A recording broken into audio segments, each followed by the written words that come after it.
Now, I'm struggling again with another pronunciation. I do apologise. Pubudu Senanayake. Almost. Almost.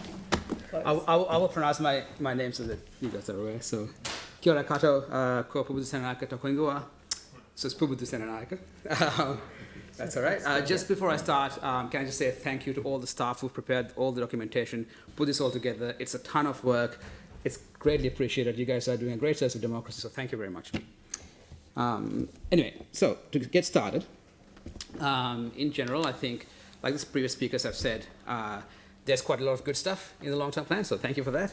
Putting a climate change lens across all of the activities that you do is useful, and obviously the council has apparently declared a climate emergency, and therefore doing that makes sense.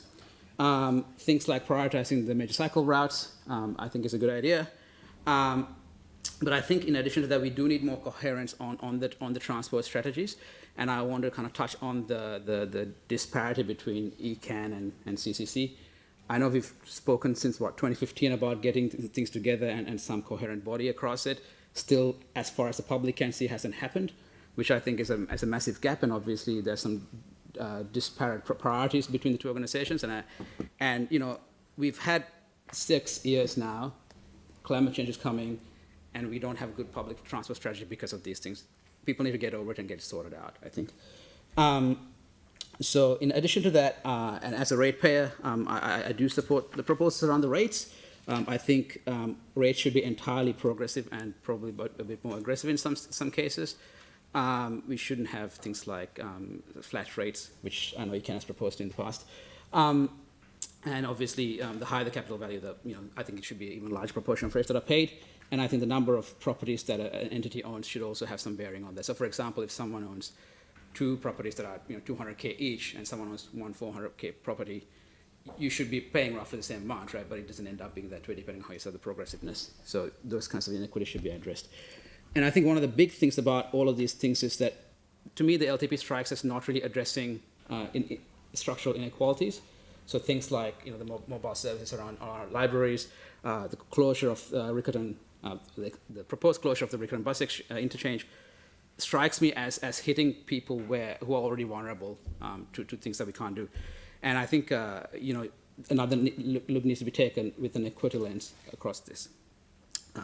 And in terms of the overall strategy and the long-term stuff, I think there's still a deep misunderstanding about the impacts of climate change, both as mitigation and adaptation, right?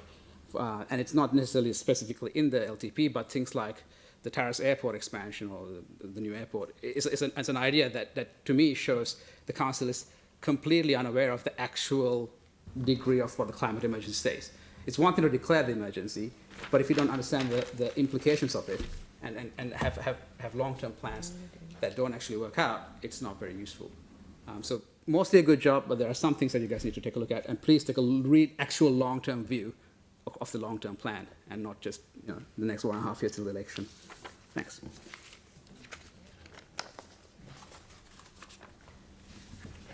Oh, sorry, Yanni, we had a question for you, so I just really quick around the bus lounge in Riccarton. Yeah.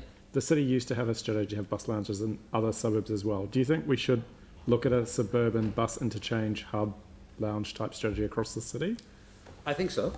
It obviously depends on the usage, and I think one of the things to promote usage is better accessibility, and I think lounges do address that. Obviously, you also have to look at the impact on the community and what the community feels about it, but in general, yes, I'm supportive of such a strategy. Great. Thank you very much. Thanks. Kate Hodgins.